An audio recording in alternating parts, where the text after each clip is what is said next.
Stopping the bullies at school. Next.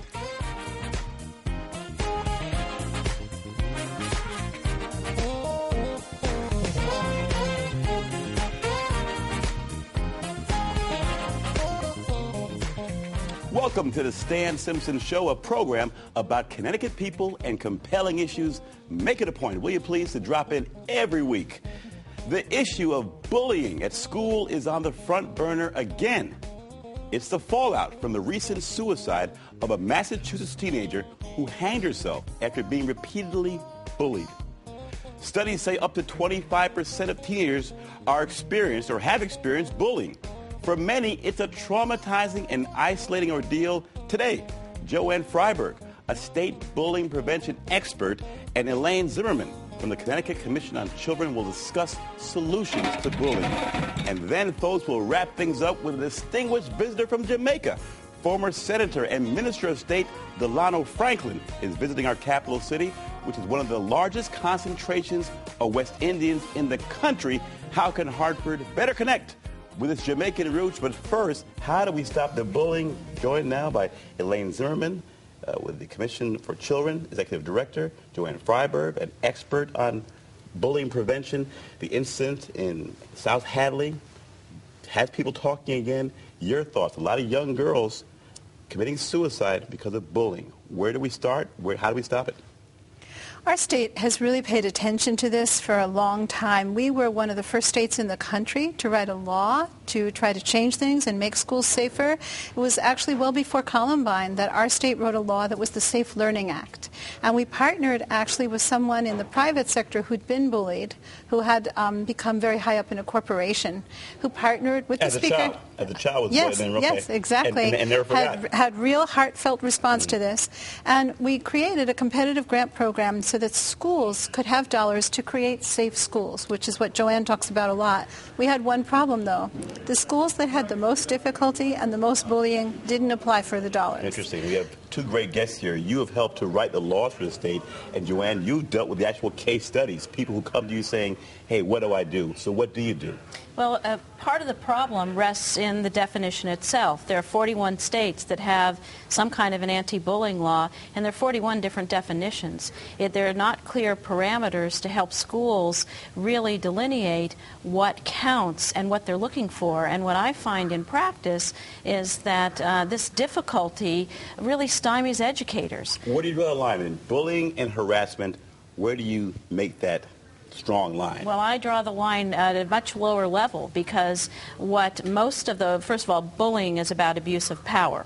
And power comes in different kinds of ways. But where and how much and how long is part of the problem. One person's bullying is another person's, well, that's just kids or that's just horsing around.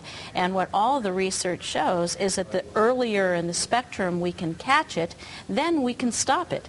But if we wait until it becomes an ongoing pattern, it can be severe and it can end in tragedy. So my way of looking at it is anything that is mean-spirited is not okay. I have a saying, if it's mean, intervene. And at that level, educators can get a handle on what it is they're looking for. Even as an expert, and I'm viewed as being one, whether or not that's true, but I don't know what bullying looks like, feels like, and sounds like. I do, however, know what mean looks like, and we feels know it has like. long-term impact. Sorry to interrupt you, right? Absolutely. Because for the person who's the bullier, if you will, that person can grow up to be an even meaner person and maybe act out in violence.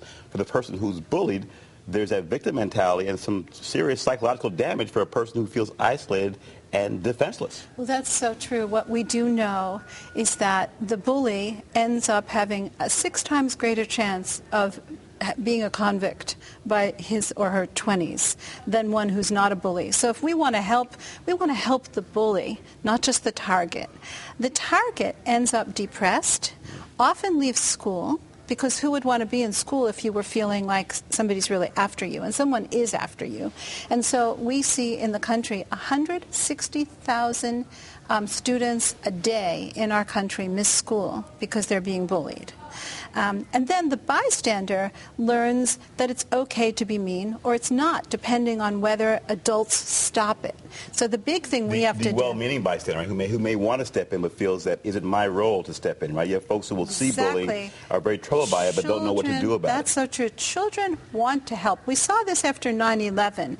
People kept saying, well, what can we do? And kids in particular want to be everyday heroes. So as a school, it's really tantamount that what we do is, one, we prevent bullying, that we make sure that the bully knows that he's going to be stopped, he or she. We're seeing more girls and things like cyberbullying, that the child who's the target knows that he or she's going to get help. What happens ordinarily now, Stan, is that a lot of kids are bullied, but they don't tell because they don't trust the teacher to have the skills to intervene properly. And then often what happens is, I tell you, you tell someone, and the next thing you know, I'm being bullied more because I'm getting punished. Right? So to handle your business on your own also, so right? I'm only going to report it if I feel like the school knows really how to deal with it. And so we actually now know, after Columbine, Janet Reno hired a criminologist, Del Elliott, to tell her how to make our country safe in schools. And he studied the research to see what was proven for intervention. And we now know certain things. There's got to be training throughout the school. Teachers need to know what to do. It can't just be one good teacher in one room and one teacher who doesn't take it seriously in another. Everybody's got to be trained. The students have to know, and the parents have to know. I lived for a while in Sweden, and my children went to school there, and there had been serious suicides there in bullying. And the fellow who's changed the country was from Scandinavia, trying to figure out why were these kids killing themselves.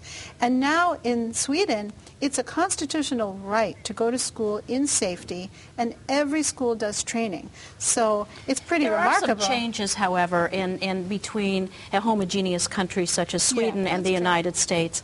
And part of it really is, and I would back end it a little bit further, that when we say teachers need to know what it is and students need to know what it is, that's the elephant in the room, is the it.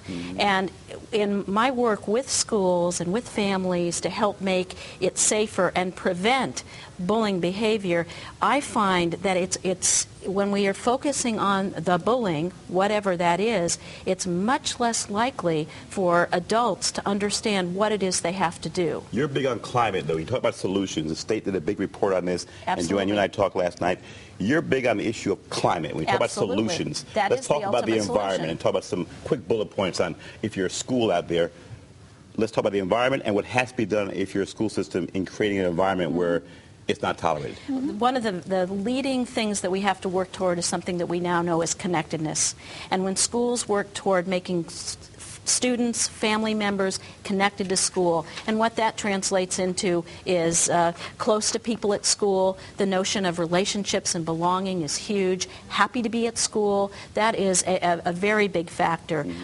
Making sure you feel a part of the school community, as well as feeling as though you're treated fairly and you are safe. Intervention is big too, right? We talk about creating a safe climate environment, but intervention also very important. Talk about that, early intervention. Intervention, and that's the key, is early. It's not waiting until something we might label bullying.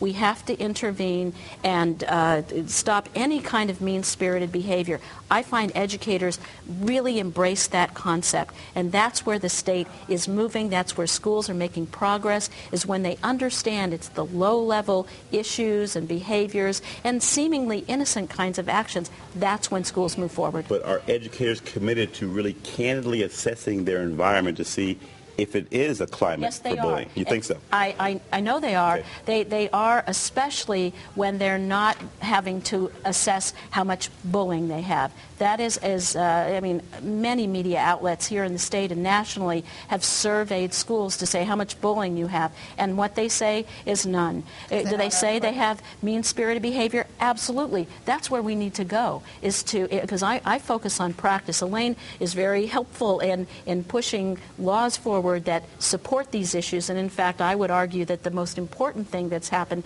since 2002, when we passed our first anti-bullying law in the state, is that it has focused attention on this very, very important arena. Okay, we're going to come back with more of the Stan Simpson Show. We'll continue our conversation about how to stop bullying at school. Again, you're watching the Stan Simpson Show. Don't even think about going away.